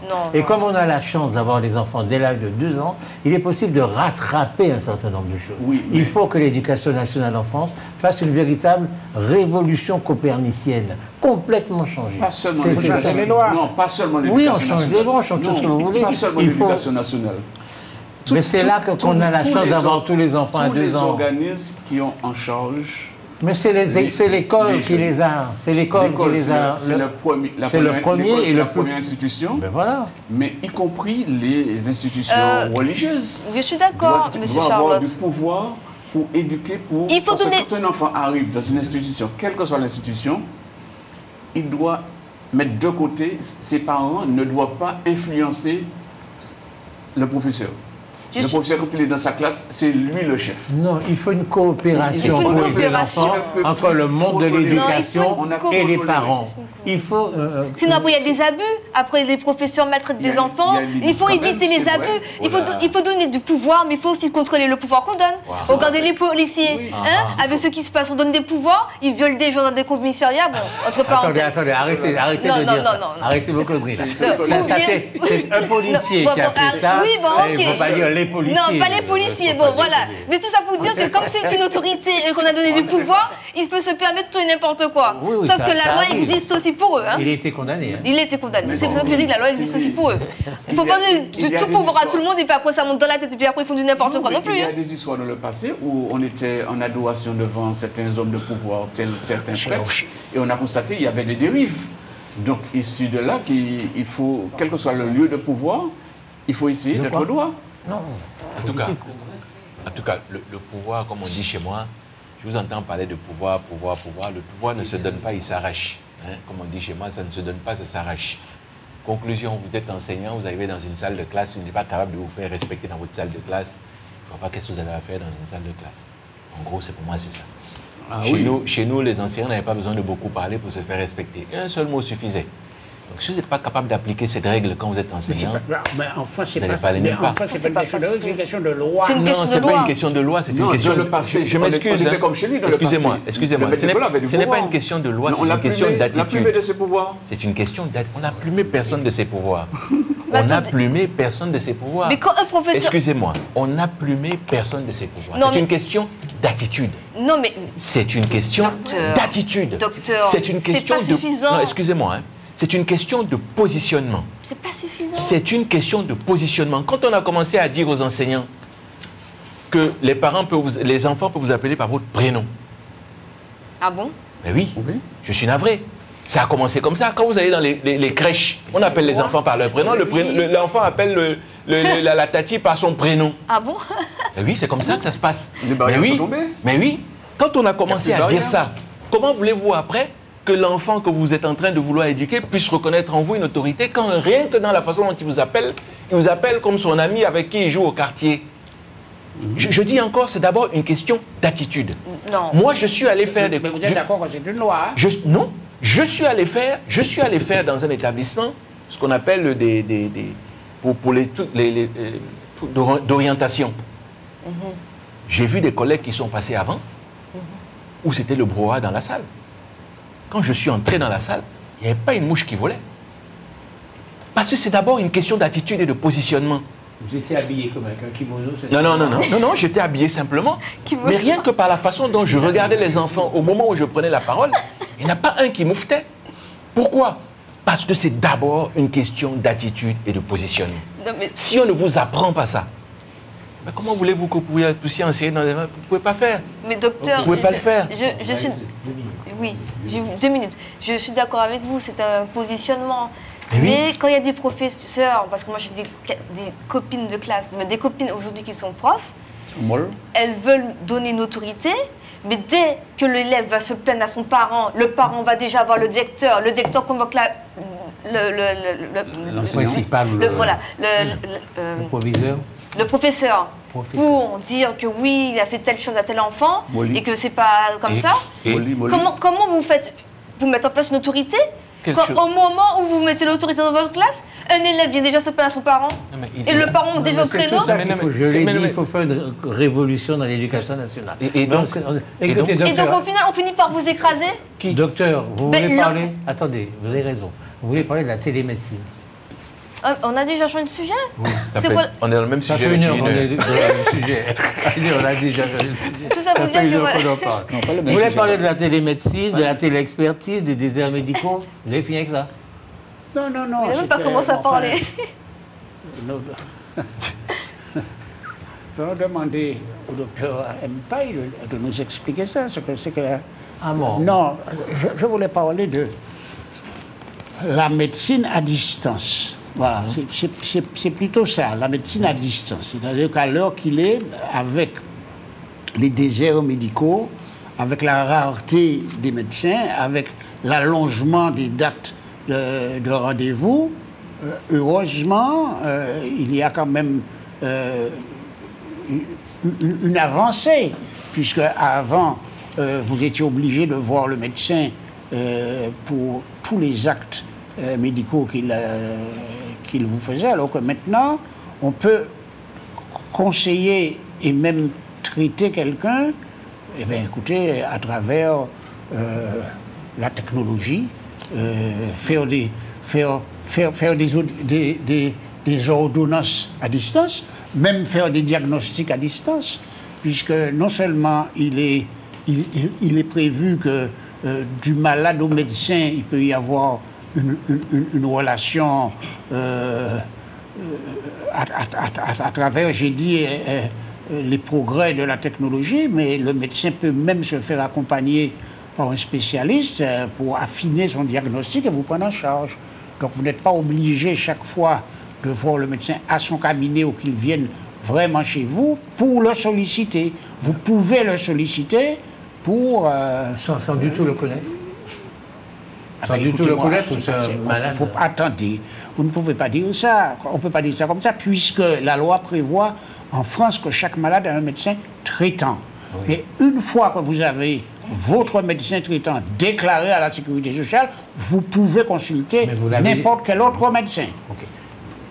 Mais pour soigner un malade à distance, il faut l'avoir vu ou pas? Il faut le connaître ou pas? Non, pas du tout. Ça n'est pas dit dans la loi. Dans la convention de 2016, il n'est pas dit ça. Il est dit simplement qu'on accepte des diagnostics et des traitements qui pourraient se faire par À distance, quoi, par téléconsultation. téléconsultation, docteur Mpaye. Est-ce qu'il faut forcément une caméra? S'il faut quelque chose pour faire voir le malade? Oui, la téléconsultation, oui. Ah, attention, vous avez entendu ce qu'il a dit, hein? Téléconsultation. Téléconsultation, La oui, mais pas téléconsultation, oui. consultation par téléphone, hein? Oui. Donc on peut Téléconsultation, chose. oui. C'est pas la même chose. Ah non, moi la téléconsultation, la consultation par téléphone, je ne connais pas. D'accord, il faut une télé. Non, Oui, pour faire la caméra. téléconsultation, Non, il parce faut que une c'est- télé, il faut mais une- tout il faut les naturellement. images, il faut une caméra, quoi. Voilà, Oui, il faut une deux caméra. choses. Il faut deux choses. Non, il faut Et deux puis choses. ce dont vous parlez, je ne comprends pas bien. Non, Non, écoutez, il parle de deux choses. consultation Oui, à il y a deux- distance. Il y a deux choses. Oui. Il y a deux choses. Vous avez la consultation. Oui. Monsieur Laouché, vous n'êtes pas mon médecin. Je suis posé chez moi, il est samedi, monsieur Laouché m'appelle en me disant, docteur Mpaye, voilà, j'ai ça, j'ai ça, j'ai ça, j'ai ça, je suis grippé, est-ce que tu peux m'envoyer une ordonnance? Et tu me dis ça, je dis, bon écoute, je fais l'ordonnance sur un tic, je t'envoie sur ton WhatsApp, tu sors l'ordonnance, tu vas à la pharmacie. Ça, c'est une consultation. C'est possible, ça. C'est une consultation parce que je vous connais. Consultation. Parce Parce que tu je me vous connais. Non. Et parce que Bah bon, mais attendez, moi, je dis dans mon cas, à moi, personne ne peut m'appeler sur mon portable si je ne le connais pas. Donc forcément, c'est une connaissance que je vais avoir. D'accord. Parce que personne d'autre ne m'appellera sur mon portable pour me demander une ordonnance, surtout quelqu'un que je ne connais pas. D'accord? Et puis vous avez quelque chose d'autre qui est ce qu'on appelle la téléconsultation, qui est quelque chose qui est arrivé avec le Covid, où on pouvait effectivement avoir des téléconsultations qui nécessitent effectivement là une caméra qui permet à la fois de voir le médecin et de voir le patient. Alors, qui est validé, puisque ça se fait dans des pharmacies maintenant, ça se fait par les médecins dans les cabinets quand ils ne sont pas là, etc. Ils peuvent le faire. Bon, c'est plafonné, hein. C'est plafonné, il y a un nombre de consultations que le médecin peut faire par mois, je crois, ou par semaine, en tout cas. En tout cas, c'est plafonné, d'accord? Bon, la difficulté, par rapport à moi qui suis médecin, je n'incrimine pas ce qu'ils font, c'est que le patient, on a besoin quand même de temps en temps de palper, d'examiner, de discuter, d'avoir les formes du visage pour savoir si effectivement il a pas. Bon, ça vaut pour des petites pathologies, mais si comme il y a 3 jours, j'ai eu un patient qui est venu, qui était asthénique, qui avait perdu 3 kilos et qui me disait qu'il a eu des selles il y a 1 mois et que là il ne se sentait pas bien et qu'aujourd'hui au scanner on découvre un cancer du pancréas, je ne suis pas sûr que si je ne l'avais pas en face de moi, j'aurais fait exactement le même diagnostic. Donc il faut faire attention à ce type de médecine, parce qu'effectivement, elle a un défaut, c'est que l'interaction n'est pas toujours... Je voilà. pose une question simple. Oui. Vous- Il a répondu. non. Vous ne connaissez pas la question, il a répondu. Mais si, Vous ne connaissez pas la question? il a déjà répondu. Ok. Donc je suis chez moi. Oui. D'accord? J'ai mal à la tête, je ne Oui. me sens pas bien. Oui. D'accord? J'ai votre numéro qui n'est pas votre portable. Votre numéro professionnel de votre cabinet. Oui, je vous connais. Non, vous ne me connaissez pas Oui. précisément. Je vous appelle. Oui. Je vous dis, je suis telle personne Oui. et je ne me sens pas bien, j'ai mal, etc. Oui. Est-ce que vous pouvez faire une ordonnance Non. et me l'envoyer? Non. Moi, je ne ferai pas. Attends, est-ce que vous pouvez en droit, si vous avez le droit... Ah, je peux de faire. ça, vous pouvez faire une ordonnance. Je peux faire et l'envoyer. l'ordonnance, oui. Mais ça engage ma responsabilité médicale. D'accord. Parce que chaque Et puis acte la que je personne- pose... Et vous allez être payé pour ça. Comment vous allez vous faire payer? Ah oui, il va se faire payer. Il va être payé. Tu peux envoyer sur WhatsApp un lien sécurisé. Moi, je ne sais la pas. Je personne ne sais vous pas comment on envoie peut se une faire payer. photocopie de Moi, sa carte vitale, comment ça se fait? non, moi c'est pour ça que je ne le fais pas. Donc, je ne peux pas vous dire Mais si la c'est carte moi, je ne ferai vitale, pas ça. dès qu'il nous a donné sa carte vitale, toujours par photo Par sur le WhatsApp, WhatsApp, ouais. vous avez son numéro, vous pouvez faire une feuille de soins et vous vous faites Sans l'avoir rembourser. vu, sans l'avoir touché, sans Oui, rien oui, du tout. oui. Alors on dit, c'est ce qu'il a dit tout à l'heure, il dit que quelquefois il va manquer des choses. Par exemple, si vous n'êtes pas capable de voir que ses yeux sont jaunes, ou si vous n'êtes pas capable de le palper pour vérifier des choses, quelquefois vous êtes gêné. Mais ça va plus loin, puisque ça permet également au médecin de consulter un spécialiste s'il lui manque, s'il lui manque un élément du diagnostic, de consulter un spécialiste qui va finalement confirmer le traitement et le diagnostic. Donc, attendez, tout ça pour vous dire que la médecine a beaucoup évolué et qu'on peut la faire également à distance. C'est ce que je voulais. Tout ça pour suppléer le manque de médecins et le fait qu'il y ait des déserts médicaux et que les gens ont quand même besoin d'être soignés. D'accord. Cindy. Je trouve que cette solution peut être intéressante, mais pas pour des pathologies légères. Parce que, comme disait le docteur Mba, il a pris un exemple assez flagrant, un cancer du pancréas. S'il n'avait pas eu le monsieur en face de lui, et s'il a fait une erreur de diagnostic. Et s'il avait juste dit, il a eu une diarrhée, il dort mal. Oui, mais les médecins, en principe, et il a perdu 3 kilos. Ont toujours une petite lumière dans la tête.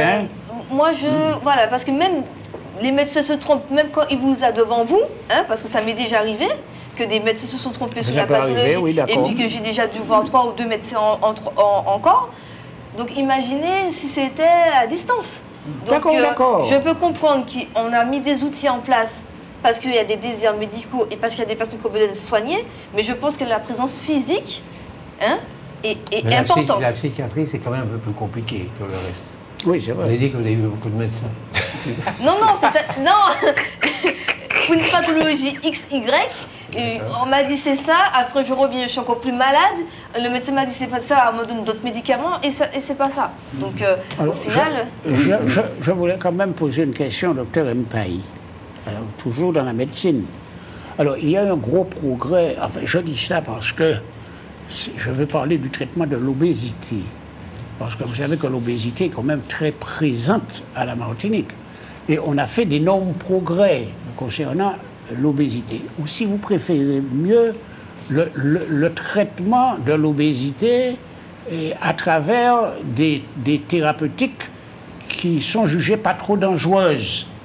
Alors, c'est la question que je vous pose.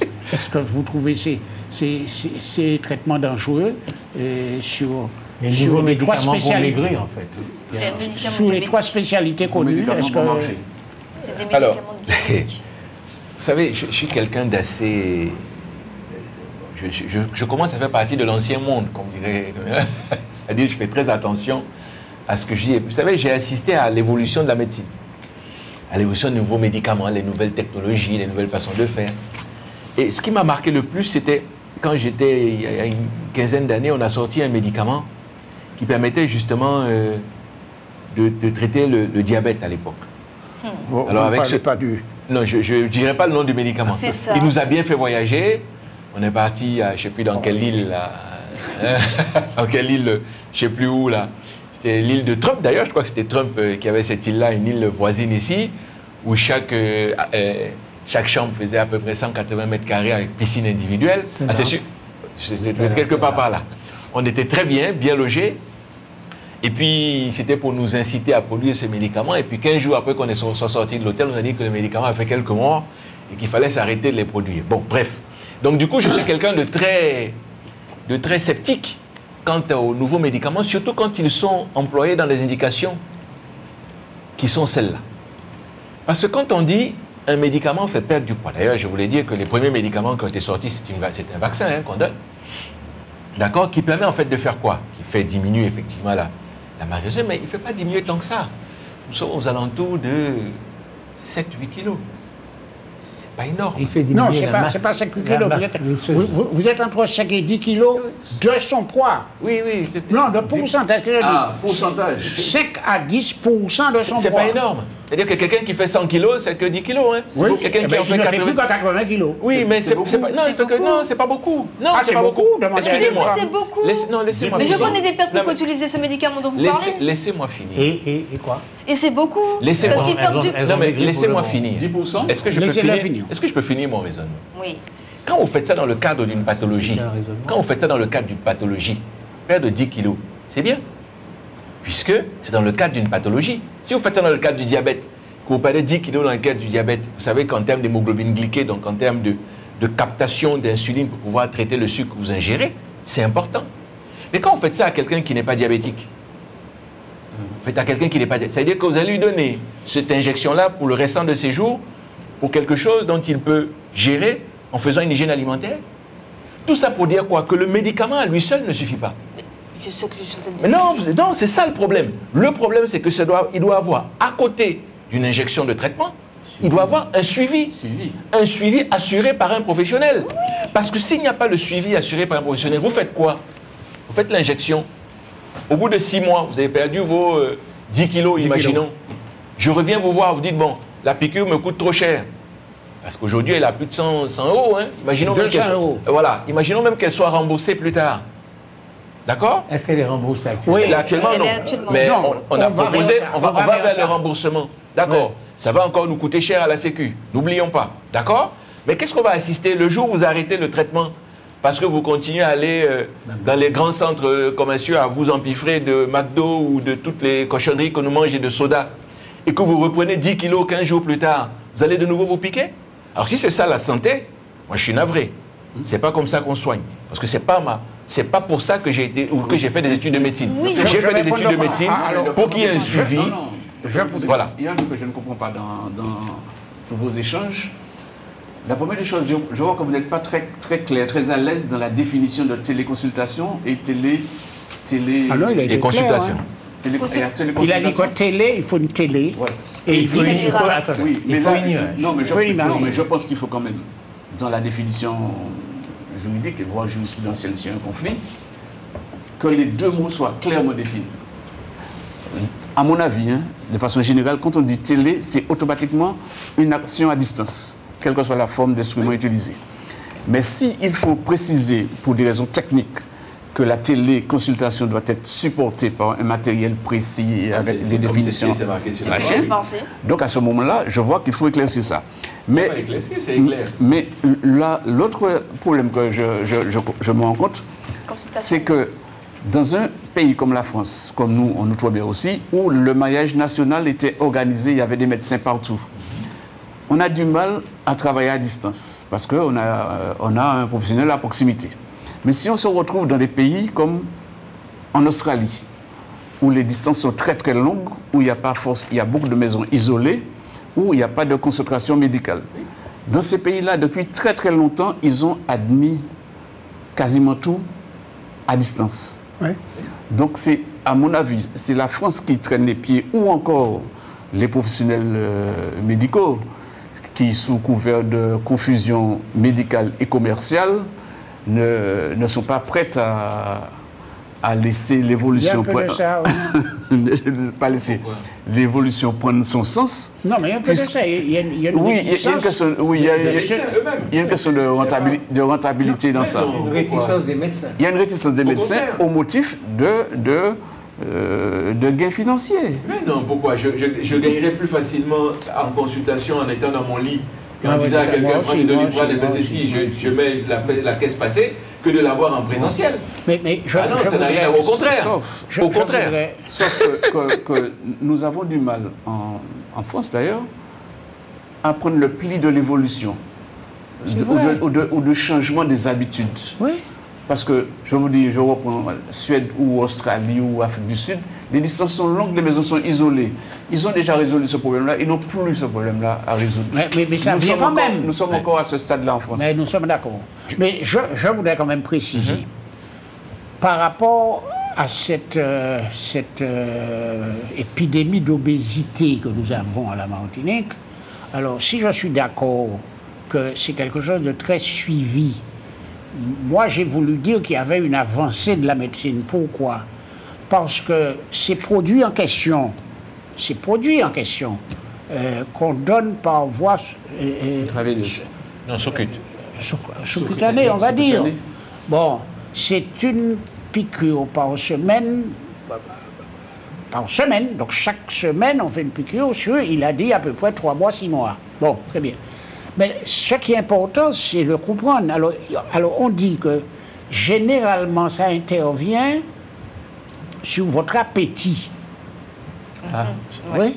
C'est-à-dire que ce produit vous donne une sensation de satiété qui fait que vous ne mangez pas beaucoup parce que vous n'avez pas faim. Et par conséquent, Alors ma première question c'était, est-ce que c'est une évolution de la médecine? Ça me semble une évolution parce qu'avant, le produit qu'il y avait avant, et qui fonctionnait quand même, c'était ce qu'on appelle le xénical, c'est-à-dire ce qui empêchait, vous prenez un comprimé et il vous empêche d'assimiler la graisse. Il garde la graisse dans l'intestin et vous l'évacuez. Bon, alors, il y avait des petits inconvénients, mais c'était quand même un traitement qui marchait. C'est quand même un traitement qui marchait. Là, ils trouvent un produit des produits qui vont vous couper l'appétit. Pas comme les amphétamines le faisaient à l'époque, en vous donnant en même temps mal à l'estomac, à la tête, etc. Mais simplement en baissant votre appétit, qui vous permet c'est moins dangereux de manger moins. Ça paraît plus dangereux, ça. Non, mais non, attendez. De manger moins, mais on y a rajouté quand même des conseils d'hygiène alimentaire, plus des activités physiques. Alors, activités physiques. Le médicament avant, celui-là. Qu'est-ce qui était mieux? Celui qu'on trouve maintenant. Et c'est pourquoi je vais lui poser la question, est-ce que c'était une avancée de la médecine? Non, mais moi, ce que je vais vous dire, quand on a fait les traitements les traitements bariatriques, on se dit que 60% des traitements bariatriques ne marchent pas. 70%, vous coupez l'estomac. C'est quand on ferme l'estomac. On ferme l'estomac, vous fait manger et les gens perdent du poids. Et puis vous les retrouvez 10 ans plus tard, ils ont récupéré tout le poids qu'ils ont perdu. Ah, je connais des gens qui n'ont jamais récupéré. Donc c'est toujours pareil, oui. Vous connaissez des gens, mais si on regarde l'étude et qu'on regarde, on voit bien que plus de 60% des gens récupèrent le poids qu'ils ont perdu. Donc c'est toujours une notion d'accompagnement. Les médicaments, c'est bien. Mais il faut un accompagnement. Ce n'est pas juste je vais me piquer parce que le médecin m'a prescrit ça, je me fais ça tous les jours. Le jour où vous arrêtez, le traitement, vous reprenez le poids. D'accord. Mais ça c'est clair pour les piqûres. Il ne faut pas dire tous les jours, c'est toutes les semaines. Oui, non, mais le jour où vous arrêtez la piqûre, vous reprenez le poids. Donc la question c'est, jusqu'à quand vous prenez le poids? Jusqu'à quand vous prenez la piqûre? Vous ne reprenez pas automatiquement du poids. Ah si? Non, pas automatiquement. Ah si, je suis navré. C'est exactement comme les gens qui ont le diabète. Ils arrêtent la piqûre, ils reprennent le poids. Mais oui. Bah oui, vous avez dit ça juste la sensation de faim. Si vous arrêtez l'injection, la sensation de faim revient, vous recommencez à manger. Il y a des gens qui ont perdu 20 kilos. Hein. Non, mais j'insiste en disant... C'est pas le jour où ils arrêtent, docteur. C'est pas le jour où ils arrêtent. C'est la semaine où ils arrêtent. Alors, je voudrais juste finir en disant quelque chose, parce qu'on parlait d'intelligence artificielle et de médecine. Juste non, docteur, excusez-moi. Ce que je vais demander là intéresse les gens. Oui, mais ce que je dis est plus intéressant. Donc, je suis intéressant. Merci beaucoup de le reconnaître. C'était de l'ironie. J'avais compris. Ce que je vais vous dire, docteur au pluriel, est-ce qu'une femme, parce que obèse, enfin en surpoids, disons, est-ce qu'elle vit moins longtemps? Est-ce qu'elle est plus souvent malade que les autres? Elle vit moins longtemps, hein. Ça, tous les médecins le savent. Elle tombe déjà plus souvent. Attends, pourquoi? C'est parce qu'elle est la cible des maladies cardiovasculaires et des cancers. D'accord. Et des chutes. Vous êtes d'accord avec ça? Il y a autre chose, bien sûr. Elle vit moins longtemps. Oui, c'est-à-dire que les études montrent que les facteurs de risque sont quand même présents. Le premier facteur de risque, c'est l'obésité. Donc, si vous avez l'obésité, le facteur de risque de toute nature cardiovasculaire se multiplie par 2, par 3. Si de plus vous ajoutez dans nos pays où on a l'hypertension artérielle et vous ajoutez dessus le diabète qui est chez nous une donnée importante, bien évidemment que les risques de décès sont plus importants. Ouais. C'est un facteur de risque. Alors, si vous permettez, je voulais juste dire à propos de l'IA. Vous savez qu'ils ont fait une étude en 2024. L'intelligence artificielle et la médecine. C'est pour remettre un peu à plat nos discussions que nous avons sur qu'est-ce qu'il faut faire ou pas faire.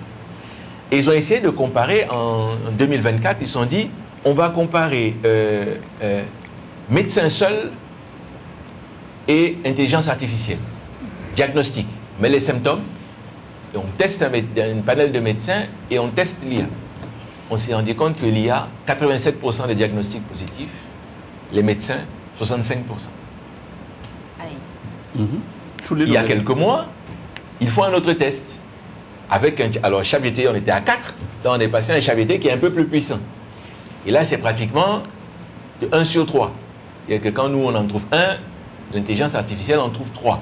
Vous trouvez un de quoi? Si on trouve le diagnostic chez le patient, une maladie, chez le médecin, quoi. voilà une maladie, chez le médecin formé c'est 1, l'intelligence artificielle c'est 3. Il a 3 fois plus de chances de trouver la pathologie que le médecin. Et puis Google a fait une étude qui dit, ils ont testé plusieurs, ils ont mis 150 médecins et ils ont testé médecin tout seul, médecin avec Google, qui va rechercher sur Google. Ils ont fait Google tout seul, vous allez chercher sur Google tout seul, vous n'êtes pas médecin. Ils ont fait médecin avec intelligence artificielle, ils ont fait intelligence artificielle tout seul. Ils se sont rendus compte qu'en fait, l'intelligence artificielle, sur les maladies rares, parce que toutes les maladies, ils ont essayé de voir si qui est-ce qui avait le plus de chances de trouver les diagnostics sur des maladies rares. Et ils se sont rendus compte que finalement, l'intelligence artificielle, avec plus de réussite de trouver les diagnostics que tout le reste. Les autres. Mais ce qui était pire, c'est qu'il avait plus de chances de trouver la pathologie que si on faisait médecin et intelligence artificielle. Ça veut dire quoi? Le médecin Ça veut dire que le médecin installe l'erreur. installe l'erreur. Oui. Tout ça pour dire que... Le médecin installe les... Oui, puisque l'intelligence artificielle tout seul, les diagnostics, Ne se voilà, trompe pas. trouve Voilà. beaucoup plus de pathologies que médecin plus intelligence artificielle. Donc, en gros, votre métier est très en danger. Notre Le métier. métier de médecin, ça va disparaître alors. tout ça va pour finir dire... par Non, disparaître.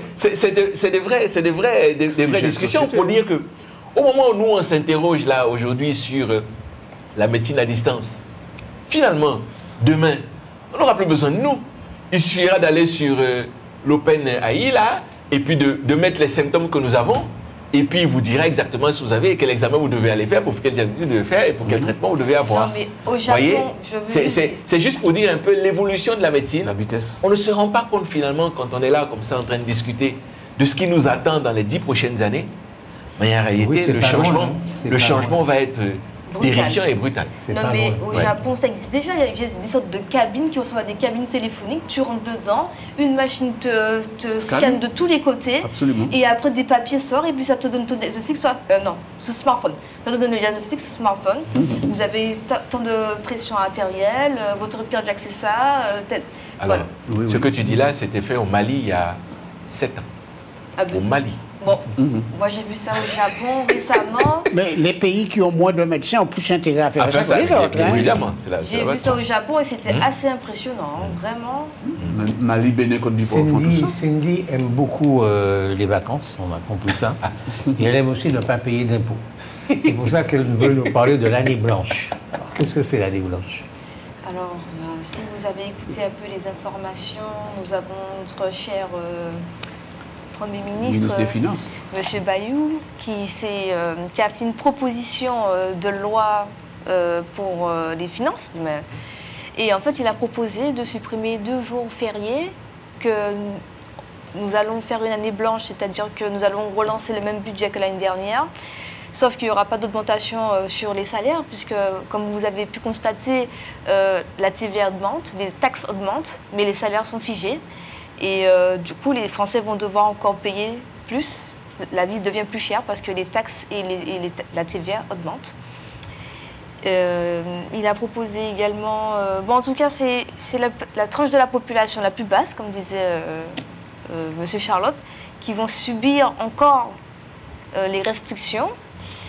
Et moi, je trouve ça injuste parce que quand on a interrogé notre cher président Emmanuel Macron à savoir si nous mettons une taxe supplémentaire, une taxe pour les riches, pour pouvoir pallier aussi à cette crise financière, il a dit texto, ce serait trop injuste pour eux.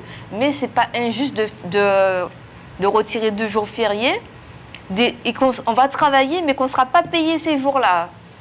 Je vois l'intonation de ta voix qui montre dès que tu dis pas payer. Donc, en fait, on fait du bénévolat.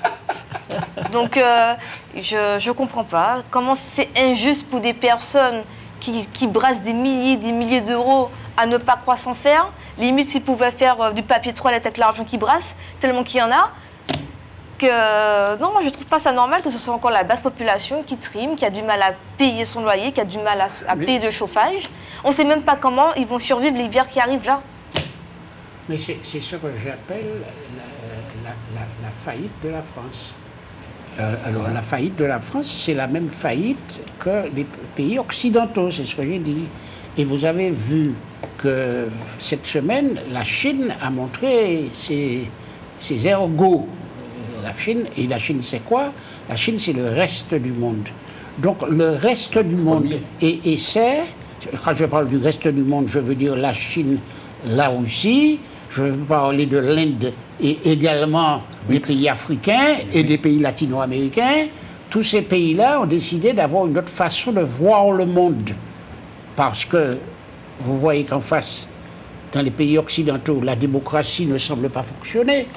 Quand Trump prend des décrets, alors ça interroge les gens. Ils disent, mais comment le président peut prendre des décrets comme ça? Tout le monde oublie qu'il y a des chambres derrière qui vérifient. Et ces jours-ci, par exemple, la Chambre vient de dire qu'il n'a pas le droit de mettre des droits de douane comme ça. Donc, il y a un semblant de régulation, mais peu importe. Il se comporte comme s'il avait tous les droits. Comme exactement en France actuellement, vous avez l'information, je ne dis pas la communication, l'information qui sont faites sur des plateaux télé qui sont tendancieux, tout le monde sait ça, et que finalement, la démocratie est mise à mal. Mais exactement comme le président, et là encore, c'est une chose qui va se faire, puisque le président demande que son Premier ministre risque de sauter la semaine prochaine. Le 8, donc, alors, précisément. tout ça, ce sont des valeurs qui ont existé pendant un certain temps, un certain nombre de dizaines d'années, et qui sont mises à mal actuellement. Autrement dit, nous faisons partie de ce monde-là, du monde occidental.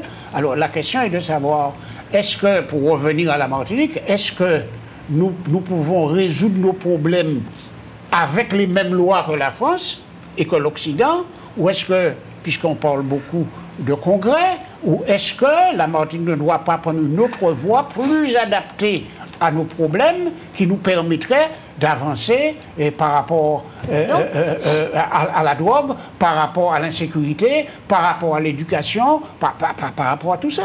Non, mais même les chiffres sont effrayants. C'est-à-dire qu'en 2021, les riches représentaient 25% du PIB du pays. Aujourd'hui, ils représentent 49% du PIB. 49% du et alors, PIB. vous n'aimez pas les riches?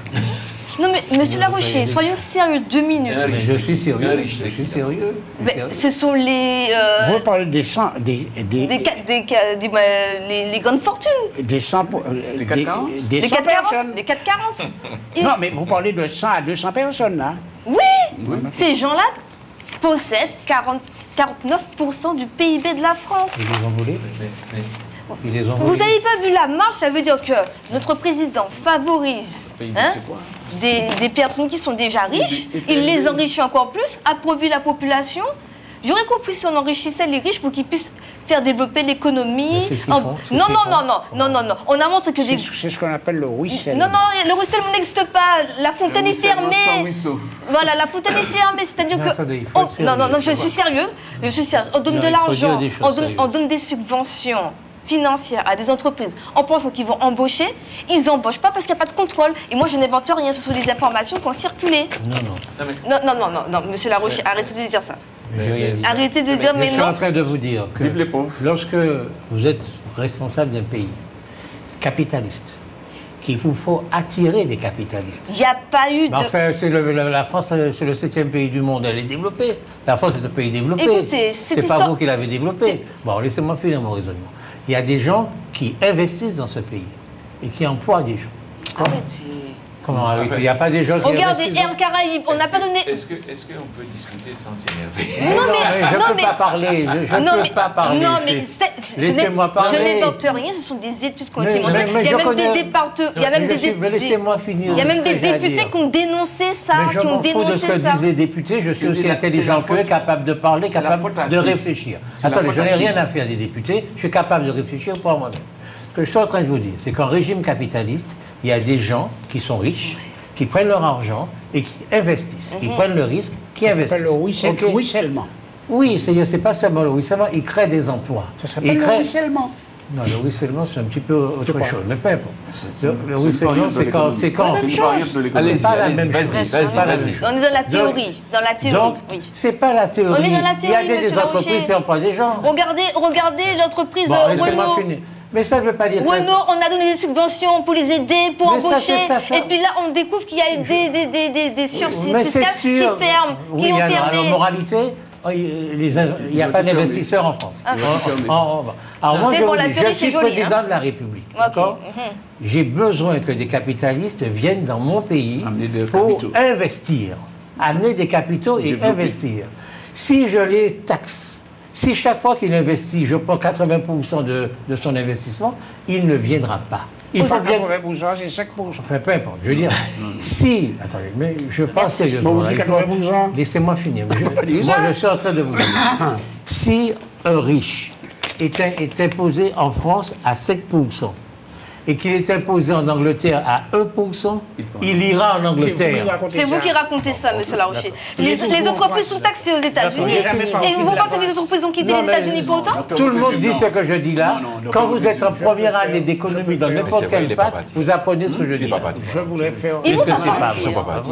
Je voudrais faire Les un hommage, premiers monsieur, riches, monsieur Larocher. Vous voulez faire un hommage au Ah, docteur on n'a pas Georges fini. Georges. laissez-moi- On n'a même pas parlé. Mais on n'a même pas parlé de la problématique. Alors, Non, mais je voulais juste Non, mais il est dire... l'heure de partir, là. Non, mais je voulais juste dire par rapport à ce que disait M. Montesquieu tout à l'heure, parce qu'il dit il a pris Trump et il l'a mis avec les Occidentaux. Moi, je prends plutôt Trump. Il aurait bien aimé être avec les Chinois et les Russes pour pouvoir imposer sa loi sans que personne ne lui dise quoi que ce soit. D'accord. Maintenant, comparé par rapport à ce que vous avez dit, non, il y a besoin d'investisseurs. Je n'ai pas dit le Il y a contraire. besoin de gens qui créent des emplois. Je n'ai pas dit le La contraire. problématique, c'est les dirigeants que vous mettez en place. C'est ce que je dis. Je dis Non, qu'il y a c'est eu pas des ça, aides qui ont tu été versées. Tu votes. C'est la faute. Tu À qui votes. la faute. Tu votes. On a voté pour eux. Mais bien sûr, j'ai On a voté. rien Alors, dit. pourquoi tu te plains? Mais j'ai Attends voté. les prochaines- Mais Non, mais attends, c'est une attends les personne prochaines que élections j'ai pour pas te voté plaindre, qui est au parce que- pouvoir. Non, mais attends les prochaines élections. Et puis pour avec te plaindre. une bande Attends les de prochaines charlatans élections avec pour te lui. mobiliser. On Non, les- il ne faut on pas les- les appeler charlatans. on Ils ont les été a élus. ils ont été On a élus fait pour le une choix politique. clair. Ils ont fait la politique, ça n'a pas marché. Très bien. Il faudrait essayer de voir si la prochaine fois ça marche cas, avec une autre politique. j'ai dit que je voulais faire un hommage au docteur Georges Buisson, Qui est décédé il y a une quinzaine de jours. Et qui, alors, pourquoi je veux lui faire un hommage? C'est parce que bon, c'est un Martiniquais. Deuxièmement, c'est le premier neurologue martiniquais, alors, et qui a beaucoup fait pour essayer que la santé évolue à la Martinique. Il était donc médecin hospitalier. C'est lui, il a beaucoup aidé la structure dans laquelle vous travaillez, qui s'appelle l'hospitalisation à domicile. Donc j'ai dit qu'il a été aussi le premier neurologue, comme à cette époque, le docteur Bazin a été le premier neurochirurgien et que le docteur Dentimil a été le premier chirurgien orthopédique et que moi-même j'ai été le premier médecin physique de la Martinique. Et C'est quoi un médecin physique? un médecin Réadaptation. rééducateur. Bon, alors tout ça participait de la même chose, puisque quand vous faites de la neurochirurgie, il faut faire de la rééducation. Quand vous faites de la chirurgie orthopédique, il faut en faire, etc. Autrement dit, je veux dire qu'à cette époque-là, ça date à peu près de 1975-2000, nous avons mis en place, tous les médecins dont je veux parler, nous avons mis en place des structures qui fonctionnaient bien et qui actuellement sont totalement à l'abandon.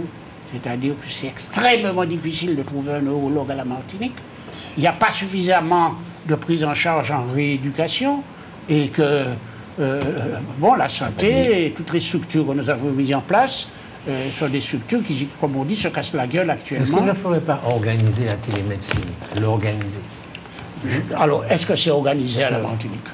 C'est-à-dire qu'actuellement, on est en train de mettre en place des dispositifs qui permettent, mais par le biais, bien évidemment, de médecins généralistes, de pouvoir accès à des spécialistes à la demande. En prenant des rendez-vous sur Internet et en faisant ce qu'on appelait tout à l'heure les téléconsultations. Aujourd'hui, c'est possible, c'est quelque chose, c'est un système qui se déploie sous le couvert de l'ARS qui permet justement, par exemple, l'hospitalisation à domicile à l'HAD où je travaille. Quand nous avons besoin d'un spécialiste, il a été mis en place des courroies et des horaires auxquels on peut s'inscrire pour avoir des référents avec qui on peut discuter des dossiers, pour avoir des avis médicaux spécialisés. Le problème, c'est la transfiguration de ce système à la ville. d'accord, qui lui prend un peu plus de temps. Parce que, Il évidemment, était, je veux dire, vous conclure qu'il était très lié également au parti indépendantiste, parce qu'il était persuadé que la Martinique et les enfants de la Martinique étaient capables de gérer leur propre pays et qu'on n'avait pas besoin de faire venir autant de ça de monde à l'extérieur pour le faire. La Martinique, c'est pas le pays. C'est ce qu'il pensait, mais il a le droit de penser ce qu'il veut. Ça appartient aux Français, non? La Martinique a été conquise par des Occidentaux, non? Il était en tout candidat au Saint-Esprit. Au Saint-Esprit, c'est un enfant du Saint-Esprit. C'est un militant politique. Qui a été conseiller général. Non, conseiller Non. régional. À la région. région. Il était à la région. Dans le parti de Marie-Jeanne. Absolument. Merci beaucoup, chers amis, de nous avoir été fidèles ce soir. Merci, docteur Samuel Mpaye, de votre présence. Bonsoir à toutes et à tous. Je souhaite à tous les élèves, étudiants et lycéens une bonne rentrée scolaire. Et puis j'espère que tout cela sera couronné de succès à la fin de l'année scolaire. Merci Cindy d'avoir été présente. Merci de votre présence. Merci de m'avoir invité. Puis je veux dire aux Martiniquais, aux ultramarins qui nous écoutent, il ne faut pas se tromper de combat. Le 10 septembre, en France hexagonale, on fait grand confinement. Les personnes qui peuvent faire le confinement, merci d'y participer. Bon week-end à tous. Bon week-end. Merci beaucoup, José Charlotte, d'avoir été là. Bonsoir. Oui, je dis bonsoir à toute la population, bien entendu. Et c'est vrai qu'on n'a pas pu traiter tous les sujets, notamment les sujets de l'intelligence artificielle à l'égard des fraudes à l'examen. Bon, ça pourra être traité postérieurement. Mais je dis quand même aux Martiniquais d'être vigilants. Sur le plan national, c'est vrai, il y a une mobilisation le 10. Et à titre de plaisanterie, il ne faut pas se tromper, parce qu'il y a eu dans le passé l'appel du 18 juin, par un quantum que vous avez connu. Et il se peut qu'il y ait un appel du 18 juin de marijuana, que ce n'est pas la même chose. Attendez. C'est pas autre quoi. C'est pas la même chose. Non, je veux dire que le gouvernement va demander la confiance au Parlement quand? Le 8. Le 8. Lundi. Ouais. Donc 2 jours avant cette grosse manifestation. Il va tomber le gouvernement. Oui. Donc ça va arriver dans cette manifestation à laquelle vous appelez tout le monde, va se dérouler dans un pays sans gouvernement. Oui. Tout à fait. Il y aura toujours un gouvernement qui ne sera pas élu, mais le gouvernement va Va continuer ses missions continuer jusqu'à ce qu'il soit... disons, légitime. Voilà, c'est ça. Et vous trouvez que c'est bien? Ça va être efficace de demander quelque chose à un gouvernement qui n'existe pas. Oui. En fait, c'est bien. Surtout en zone de guerre. Non, mais Avec, il y a trop de l'Ukraine, cinéma la qui s'est Russie, la passé. perturbation. On s'est fait berner par un gouvernement. Vous voulez pas que je dise ça? Ce sont des charlatans. On n'a qu'à attendre un nouveau gouvernement, une dissolution de l'Assemblée, et puis ça se règle un peu au niveau politique. Négocie après. Et puis après, on négocie avec. Écoutez, vous avez entendu ce que le docteur Montezuma dit. Nous avons un président qui est libre de faire ses choix et qui n'écoute pas le peuple. On va se retrouver dans une situation bililique encore, et puis on va... Voilà. Non, une situation quoi? Bililique. D'accord. Donc il est temps, le 10 septembre... J'adore cette expression, je vais la garder. Confinement, personne ne consomme rien du tout, pas de consommation Internet, rien du tout. Confinement. On ne fait rien. On mange ce qu'il y a dans la maison, dans le jardin. Ah oui, pas de jardin. Oui, ça c'est vous allez... Moi, c'est un HLM. Ah oui. Ouais, si vous avez une belle maison, Attends. arrêtez de manger. Je vous parle. Quelqu'un qui est dans une HLM. Ne vous inquiétez pas, il y a des pâtes dans le placard. Il peut manger des pâtes ce Ah jour-là. bon, ça finit pas? Ah oui, quand même. De toutes les façons, nous sommes en train de négocier la guerre mondiale. Faisons attention. Est-ce que je vous ai salué, Cindy? Oui. Et vous, docteur Montezuma? Merci d'avoir été là. Bonsoir. Alors, c'est une question.